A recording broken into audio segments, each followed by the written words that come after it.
Hey guys, welcome back. Today I will be talking about how to efficiently pack for a trip. I will be covering 7 helpful tips that'll get you to pack lighter, pack smarter, and hopefully improve your traveling experiences as we get back into traveling more frequently again. These tips can be applied no matter what kind of trip you're going on. However, this is geared a little bit more towards leisure-related travel and vacationing and not so much work travel. And everything I'll be covering today is based on my own travel experiences, primarily from what I have researched before I've gone on trips, especially international trips. Not all of this may apply to you, but I really highly recommend that you at least try some of these things for yourself. You'd be surprised how rewarding it can be to travel with less. So let's jump right into it. Tip number 1, know before you go. Basically, do your research. That seems like a given, but you'd be surprised how often we overlook some of the most important things when preparing for a trip. What kind of trip are you going on? What is the climate and weather like in the location you're going to? How long are you vacationing for? How far away is your destination? What modes of transportation are you going to be using? Transportation has a lot to do with how you pack. What kind of bags do you bring? How big are the bags you're gonna bring? Are there airline restrictions on how big your bags can be, how much they can weigh? Do you need to bring more than one bag? Are you primarily going to be the one that's lugging your bag around? All of these things are imperative to know before you start packing so that you can make the right decisions and bring the most appropriate items for the kind of trip you're going on. All right, moving on. Tip number 2,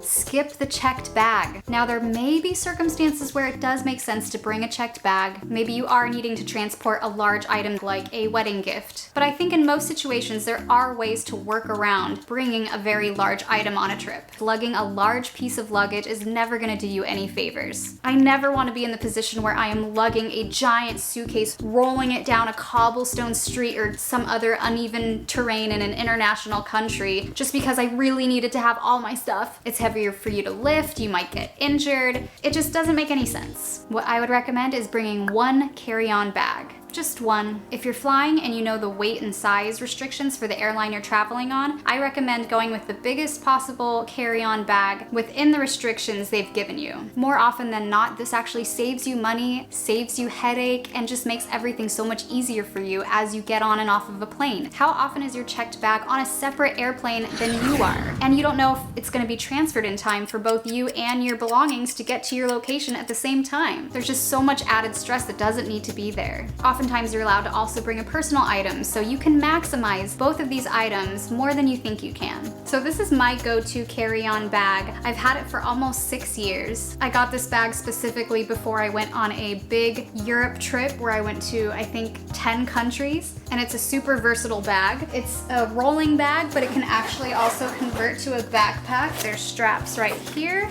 It's very light, and the measurements were perfect for specifically these European airlines that required kind of a smaller size bag than we do here in the States. I'll include as many product links in the description below as I can if you're interested in any of these. And on to the next one. Tip number 3, aim for about a week's worth of clothing. Now before you start freaking out, let's talk about this. Obviously, if you're going on a day trip or just a few days, then you don't need to bring a week's worth of clothing. But I would say if you're going on a trip that's about a week to even 3 weeks or possibly more, you should still cap it at about a week's worth of clothing. I think this is especially important if you're traveling internationally. If you're traveling within your own home country or close by, I think that you can be a little bit more lenient with this, but even despite not going very far, it's still incredibly helpful to travel with less. Now, unless you just cannot bear and it's totally off-brand for you to re-wear clothing items throughout the week, it doesn't make any sense not to re-wear at least some of your clothing. You should be re-wearing your bottoms, like jeans or shorts. Oftentimes you bring so much stuff that you don't even end up wearing anyway. Do your research when it comes to where you're lodging. Do they have laundry facilities? If not, is hand washing an option? It doesn't matter if it's at a hotel, an Airbnb, with a friend, a hostel. You should be able to come up with a laundry or hand washing plan that works for you depending on where you're staying. Oftentimes when you're internationally traveling, hand washing is the best way to go. Another thing to keep in mind if you're like me and you're American is that some countries don't use dryers.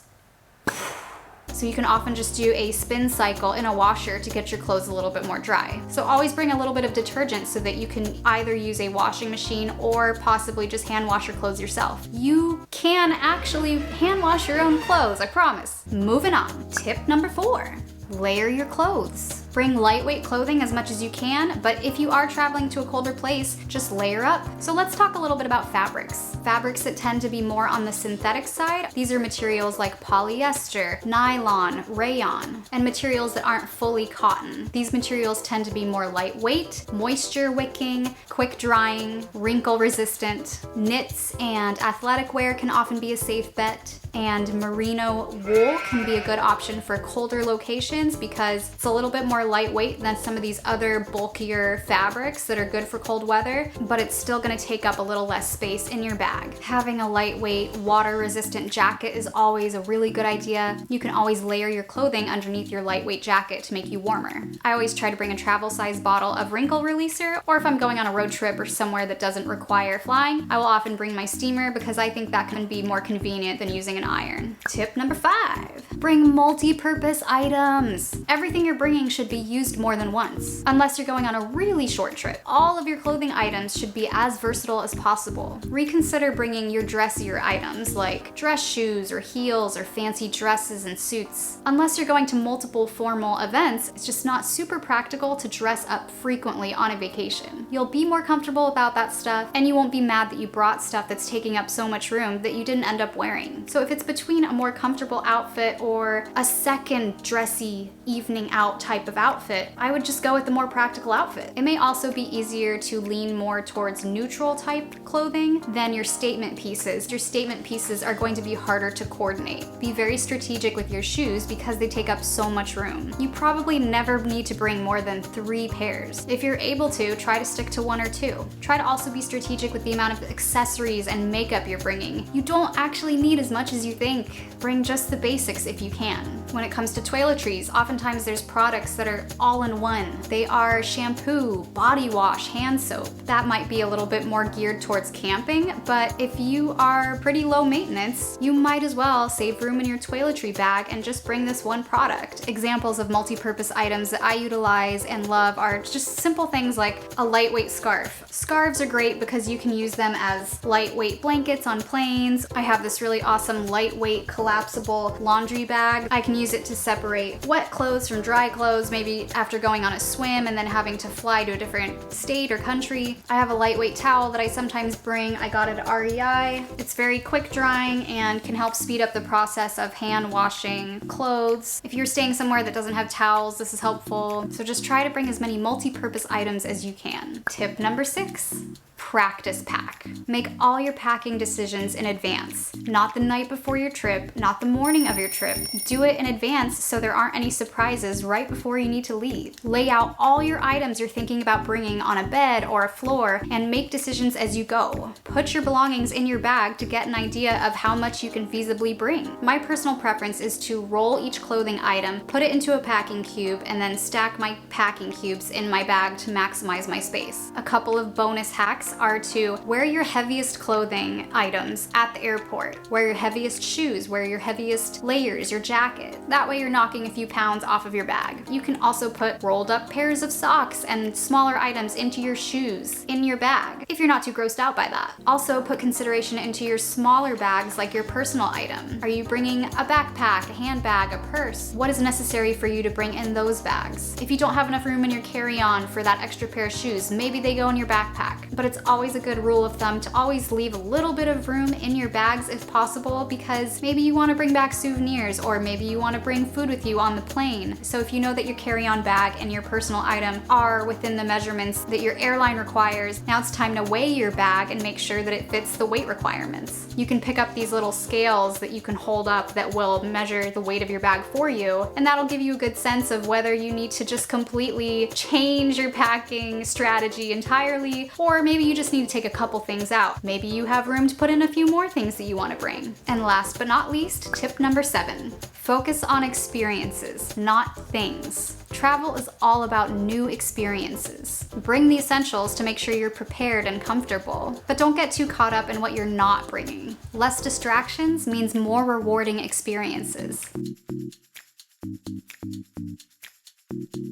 I swear by packing cubes. I think they're super efficient and easy to use and can really condense your clothes to take up as little as possible in your bag. I think having a hangable toiletry kit is super helpful in situations where you are in a bathroom that doesn't have a lot of surface space, because then you can hang up your kit on a doorknob, a towel rack, a shower hook, and you have access to all your stuff right there. So I had been using this for a very long time. I liked how compact it was. It's very flat and it didn't take up much space in my bag. So if I open it up, you can see how well loved and worn out it is. But basically it just hangs up on a hook and you have access to all your stuff right here. But I finally replaced it. So this is my brand new replacement of my toiletry bag. It had really good reviews on Amazon and it was pretty cheap. Okay, so it hangs up from this hook up here.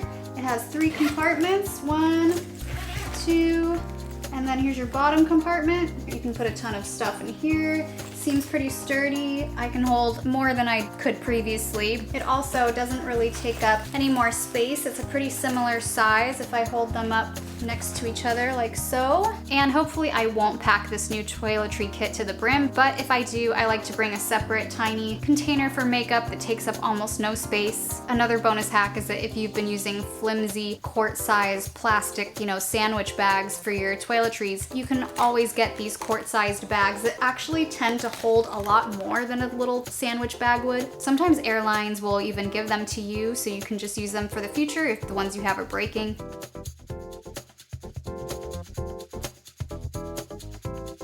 So I hope you guys found these 7 tips and bonus hacks helpful in your traveling endeavors. I hope you'll stick around for more to come. If you enjoyed this, I hope you'll like and subscribe. Thanks for watching and I hope to see you next week.